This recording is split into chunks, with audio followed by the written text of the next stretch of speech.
வணக்கம்.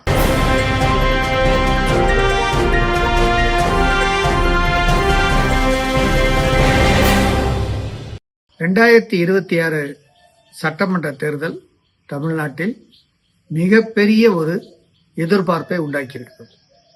உங்களுக்கு எல்லாத்துக்கும் தெரியும்.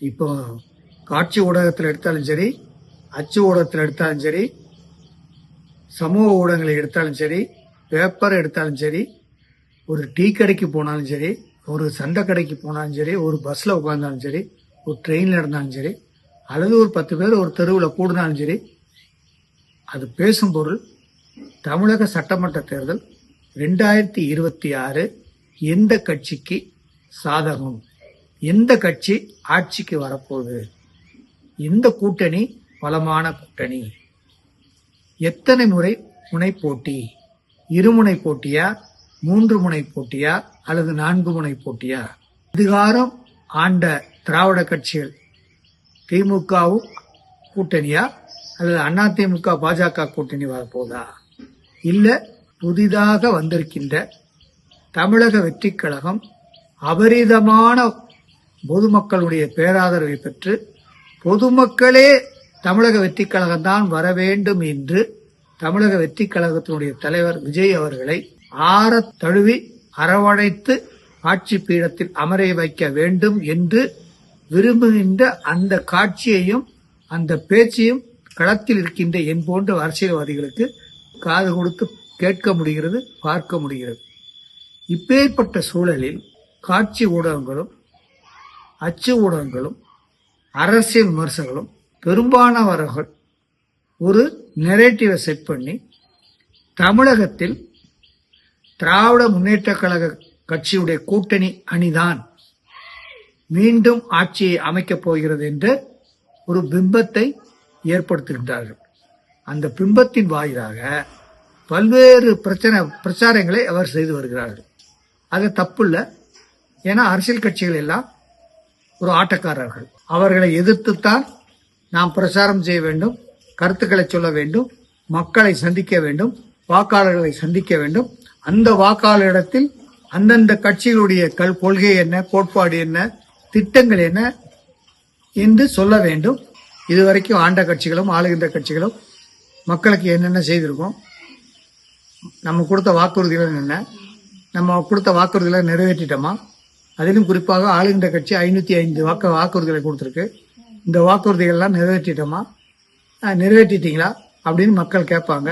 அதுக்கெல்லாம் பதில் சொல்ல வேண்டும். இதற்கு இடையில் மக்கள் பேராதரவை பெற்ற தமிழக வெற்றி கழகத்துடைய தலைவர் விஜய் சார் அவர்கள் களத்தில் வருகிறார். தமிழக வெற்றி கழகம் களத்தில் நிற்கிறது.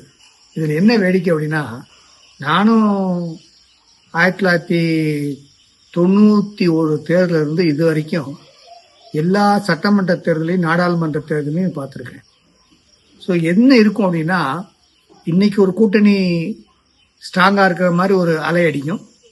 இனி ஒரு மாதம் கழிச்சு வேற ஒரு கூட்டணி ஸ்ட்ராங்கா இருக்கிற மாதிரி அலை அடிக்கும். அப்புறம் இந்த எலெக்ஷன் ஓட்டு போடுறதுக்கு 2 நாளைக்கு முன்னாடி டோட்டலா ரிவர்ஸ் ஆகி வேற மாதிரி ஒரு ட்ரெண்டை காட்டும். அப்போ ஒரு அன்சர்டனா இருக்கும், எது ஜெயிக்கும் அப்படிங்கிறது நம்ம வாக்கு எண்ணும் போது டிவியில தான் பார்க்கணும்னு எல்லாரும் பேசிக்குவோம். ஆனா இப்போ 2026 சட்டமன்ற தேர்தல் ஏன் மக்களின் கவனத்தை ஈர்த்திருக்கிறது, அரசியல் விமர்சகர்களின் கவனத்தை ஈர்த்திருக்கிறதுனா, இப்போ பொதுவான மக்கள் 2 திராவிட கட்சிகளுடைய ஆட்சியையும் பார்த்து விட்டார்கள், சலித்து விட்டார்கள், விரும்பிக் கொண்டிருக்கின்றார்கள். அப்படிப்பட்ட அந்த சூழ்நிலையில் இந்த 2 கட்சிகளும் வேண்டாம். ஆங்கிலத்தில் சொல்லணும்னா ஒரு சூப்பர் சேச்சுரேஷன் ஆயிடுச்சு, சலிப்படைந்து விட்டது. ஒரு புதிதான ஒரு அரசியல் வேண்டும். அது மக்களுக்கு ஏற்புடைய ஒரு அரசியலாக இருக்க வேண்டும்.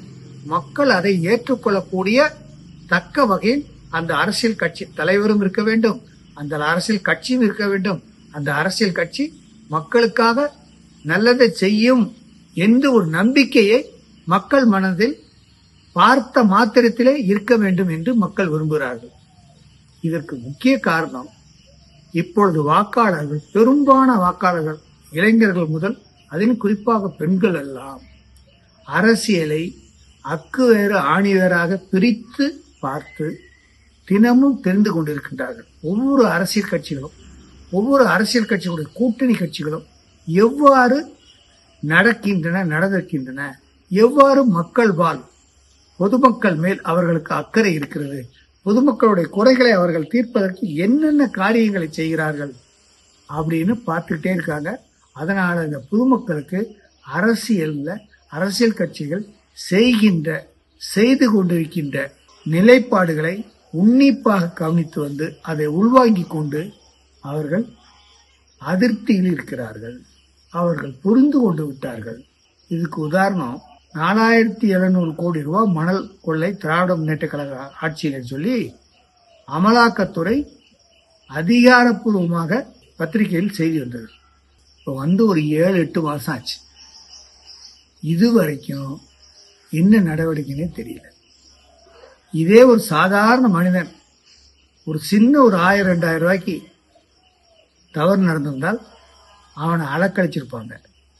அப்போ இதை மக்கள் பார்க்குறாங்க, என்னடா 4700 கோடி ரூபா அமலாக்கத்துறை சொன்ன அமௌண்ட்டு எல்லாரும் சொல்றாங்க அதுக்கு மேலே இருக்குன்னு சொல்றாங்க. சரி, எதுவாக இருக்கட்டும், 4700 கோடி ரூபாய் அங்க மணலை கொள்ளையடித்திருக்கிறார்கள் என்று சொன்னால் அவர்களை விசாரணை செய்து குற்றப்பத்திரிகை தாக்கல் பண்ணுவதற்கு 8 மாசம் ஆச்சு, இன்னும் நடக்கல. அதுக்குள்ள எதிர்கட்சியா இருக்கிற அதிமுக முன்னேற்ற கழகமும் அதையும் பெருசா எடுத்து பேரளவுக்கு பேசுறாங்க, தவிர ரோட்டுக்கு வரல. அதே போல எல்லா எதிர்கட்சிகளும் ரோட்டுக்கு வரல. மத்தியில் இருக்கக்கூடிய பாரதிய ஜனதா கட்சியும் இந்த ஊழலை பற்றி பெருசா எடுக்கலன்னு மக்கள் பேசிக்கிறாங்க. ஸோ இந்த சூழ்நிலையில அரசியல்வாதிகளை இப்படிப்பட்ட அரசியல்வாதிகளை நாம் பார்த்துட்டோம், அனுபவிச்சிட்டோம். 50 வருஷமா நம்ம பார்த்துட்டோம்.